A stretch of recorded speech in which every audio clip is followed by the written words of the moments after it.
What up everybody, Mai just dropped, so let's go through some tips that'll help you day one. Now while I'm recording this video, it's very late at night. I have work in the morning. I know a lot of people have work in the morning or school. That's actually why I like to make these videos, because I know when a new character drops and people come back from work or school, it's just an avalanche of information. And I just want to make a quick guide just to give people, the basics that they need to know, and then they can learn at their own pace. If you like this type of stuff, like, comment, subscribe. I'd love to hear everyone's feedback, so let's get into these tips right now. Alright, so the first thing we gotta talk about are throw loops, everyone's favorite thing. No, seriously, you hate them, I hate them. But we gotta know that Mai has throw loops, and this is how you do hers. In the corner after throw, a quick jab forward, and a throw is the perfect time for a throw loop. So if I said Ryu to crouch jab when he wakes up, if this is timed correctly, I should get the counter hit off, and as you can see, that's a throw loop. I know we all hate it, but if your character has it, you gotta use it. And the other thing most people hate, a shimmy. Mai has that as well off of her throw loop, so you got to remember this one. It's pretty easy. After you dash forward to go for the throw loop, you just hold back, so it's auto time shimmy, and by doing this you should make grabs with, if you do the timing correctly, and then you can get a big damage combo. So these types of throw loops are very important, because anything that's auto timed takes all of the inconsistencies away, and then you're able to actually do big damage more consistently. I know we all hate shimmies as well, but guess what? You gotta know them. Next thing about Mai, she's another character that excels by drive rushing after a fireball. So if you've never played a character that can drive rush after a fireball, it's very good, because not only can you advance behind a fireball that's safe, you can lead into nasty things like overheads that can go into further combos. And if this hits, then you can go into fierce punch combos as well. This is going to be a big part of Mai's game, because even if people jump over this, let's just say they want to jump from full screen, you can dash forward and then go into an uppercut as well. So Mai is going to have a very strong zoning game because of this. Next thing up, Mai's anti-air game is very strong. She has a 5-frame light kick DP, she has a 6-frame medium kick, 7-frame heavy, and then a 6-frame OD, so identical to the Shotos. So if you have your anti-airs on point, you don't have to worry about just getting abused on wake up. But her anti-air game isn't just exclusive to the ground. Her air-to-air attacks are really good, because they can also combo into some of her other moves, like this dive attack. And the great thing about this is, if you do an EX dive, it can combo into a level 2, and this just has insane corner carry. So you got to be really careful when you're jumping in on Mai. You might end up in the corner because of it, and we all know how dangerous the corner is in Street Fighter 6. Let's just really quickly talk about her supers. Her level 1, the most important thing to remember here is 1, gives her flame stock, so it buffs all of her special moves. But the important thing to remember here, it also comes out very fast, so 6 frames. Go into training mode and see which moves are punishable by 6 frames if they're very annoying to deal with, and then you have something that can be a guaranteed punish. Alright, Twitter user Shinkoro also finds ways to actually hide a level 1 through things like your OD fireball, and not even Cammy's level 3 can punish it if you have reactions. So you're going to find a lot of stuff coming out like this in the upcoming days, of people that are able to hide the level 1 charge behind some things, because it comes out so fast, so look out for this. Alright, but the reason I want to mention her supers is that her level 2 and level 3 have very good anti-fireball potential. So without any fire stock, Mai's level 2 actually just looks like this. Standard level 2, you've seen it in all the King of Fighters games. It's kind of slow, your opponent can react to it, you can't really do much with it right off the bat.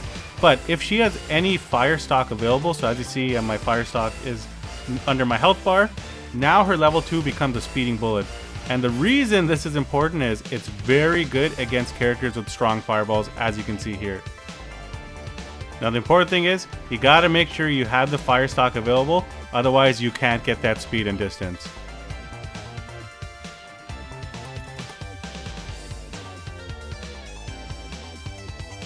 Now Mai also has a target combo that's light kick, light kick, light kick. So 3 light kicks will give her this target combo, and here's the thing. This is shaping up to be a bit of a scrub killer right now, because even though it's minus 10, it leaves you so far back that if you don't have your punishes on point, this is going to seem like free pressure for Mai. And I'm going to show you some videos that people have uploaded on Twitter, or X as the youngins call it, to show the potential of this. Alright, so in this video, Okara Summer, as you can see, they're doing the light kick target combo, and none of Cammy's reversals are working, even on frame 1. And this includes supers and her very fast level 3. And you're going to see on the level 3, you just have to react to it with a dive of yourself. And I think that's done by a quarter circle back with punch. And if you have a super, you can actually do a super level 2 over here in the air, which is a double quarter circle forward with kick, I believe. and that will send you either as a counterattack or send you flying the other way. So like I said, this move's shaping up to be a bit of a noob killer right now, and you might have to go into the lab to figure out how to counter it yourself. Alright, here's some general ulti tips to get you started. So if you do quarter circle forward with kick, you'll go into this forward flip into the elbow. If you end combos with this and you dash forward immediately, you're going to be very plus. So the light kick version will leave you anywhere from +8 to +9 if you dash forward right away. The medium kick version will leave you +4 to +5 if you do it right away. And I believe the hard kick version will leave you +2 to +4 if you do it right away. So obviously it's good to have a move that moves you forward and leaves you plus, so you can have extra pressure for your own types of throw loops or meaty things. And just to show you, if your opponent decides that they want to wake up with a jab to pressure you, if you're not quick enough, you're going to get clipped, but you can clip them out of it before they do anything. So good meaty pressure that pushes the character quite far away. Then some other ulti things you're going to see is anything that ends with this dive after a combo. You're going to see players are going to do a lot of frame kills to be plus. And one of the examples you're going to see is anything that ends in the OD version of quarter circle forward with kick can go into a dive attack. So it'll look something like this just in practice. And then they're going to mash something like a stand medium kick on your wake up. And as you can see, I'm +3, which means I can do a lot of meaty setups. It's my turn again. So just look out for this, or just implement it into your game if you like these types of ulti setups.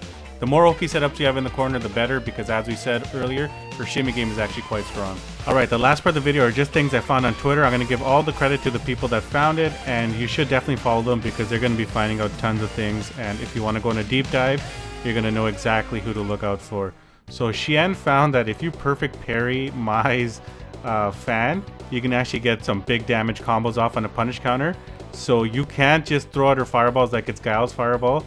You got to keep this in mind, because if your opponent has a fast drive rush or they got the reactions, you're paying for it. So look out for this. So this is another great setup found out by a Twitter user named SFAmano. The beauty about this setup is that is plus. So not only are you able to send the opponent far with plus pressure, if they try to drive impact on wake up, you have enough time to react to carry them further and keep that damage going. So these are the types of setups you definitely want in your game, because not only are they safe, pretty much you can only perfect parry against this to really have a good chance against it, but the risk versus reward is very in favor of Mai, and you get to push your opponent further into the corner. So it's a very good tool for her to know. Alright, this example comes from someone named Kabaki Boro. So what you need to know is you're gonna have to learn all of these fan setups, because in this game Mai's fan can stay on the screen and hit the opponent again. So you're gonna see in a couple of examples, even in the video I have after this, they're gonna lead into a lot of mix-up pressure. So this is gonna have to be a big part of your game. Try to find as much tech about the fan staying on the screen and still hitting your opponent on block or on hit, because it's going to set up a lot of different mix-up options and you got to know it. So as you can see on screen, this is posted by Twitter user Slice. He's also a very good high-level player in Street Fighter 6. Look at all the setups he's getting off of the fan continuing to hit Ryu either on block or on hit. And after a drive rush, you can have tons of mix-ups. So go into the lab and figure out some things for yourself, because this is going to be a huge part of Mai's game. And then finally, a video shown by Moki just to show her shimmy game. You gotta master these types of shimmies, because even off a basic jab, she can walk forward, and if you catch your opponent right, you're gonna do almost 4,000 damage, or 4,000 on the dot, and you build so much bar back. You're gonna have to master these shimmies, because they're gonna be a big way that Mai opens people up. But she can even grab you after 2 block jabs, so you gotta keep that in mind. And just look out for this type of pressure if you're against her. And that's the video. I hope you liked it. Honestly, I just want to make people have an easier experience with this, because when a character drops, there's so much information. Hopefully this gets you on the right way. Follow and subscribe the people that I post in the description box, and they'll definitely have more Mai tech in the future. And I'll have something more in depth as the character develops as well. Peace out, everybody.